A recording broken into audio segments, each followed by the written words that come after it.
What is up, guys? Welcome back to the channel. If you're not subscribed already, click that subscribe button. Really helps the channel grow and really keeps me motivated to keep making videos. So right now I'm dealing with a little dilemma. I got the 2012 F150. It's a 3.5 liter ecoboost, and we just ordered the new turbos for it. They're plus 4mm stage 2 turbos for a 2013.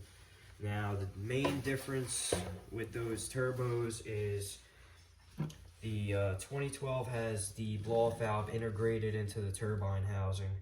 It also has the recirc for the blow-off valve, and then on the turbo inlet on both of them it has the recirc where this would connect to the housing and it recircs it back into the turbo inlet pipes. Now the reason it does that is because this PCM on this truck is it's tuned for MAP, mass air pressure, and MAF, mass air flow. It uses both of those sensors to kind of tell it how much fuel it needs to give itself.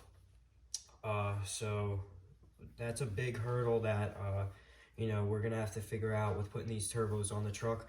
Is the blow-off valve isn't integrated. The only thing that's integrated is the wastegate on the turbo.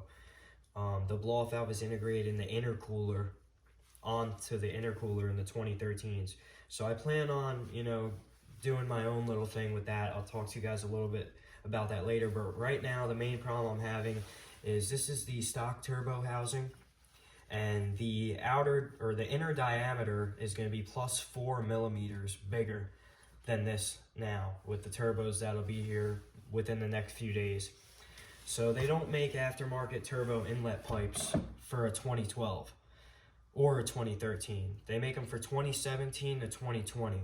And still, the diameter of the inlet and also a couple other things would be different.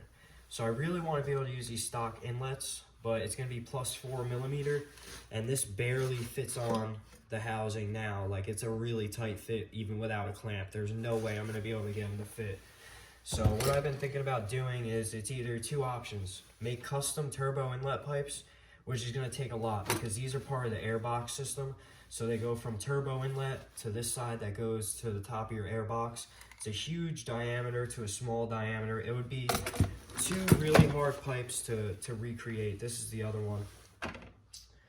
This is just a quick video I'm throwing together. So, I'll do a good full video on this when the turbos show up. But this is what I was thinking about doing. So I'm going to have my stock turbos still.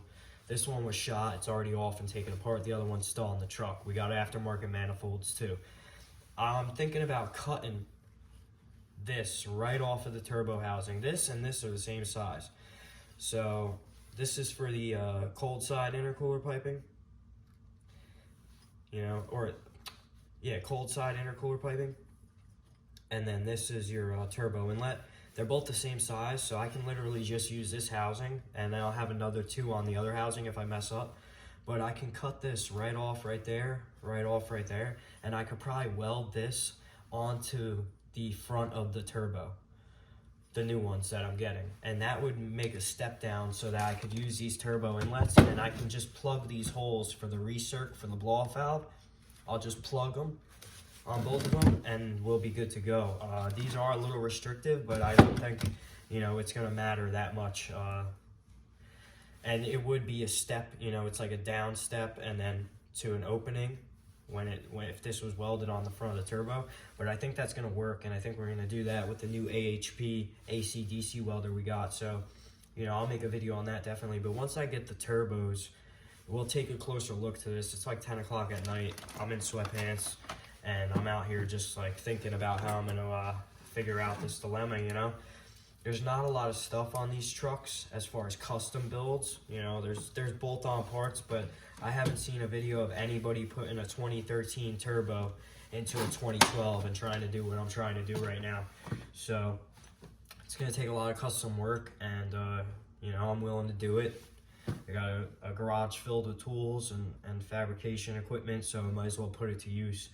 So stay tuned for the video. When the turbos show up, we'll do a video on those, and we'll talk a little bit more in depth about how we're going to go about doing this and what we're going to do, and we'll really start putting out more content on the truck. So stay tuned for that, and thanks for watching.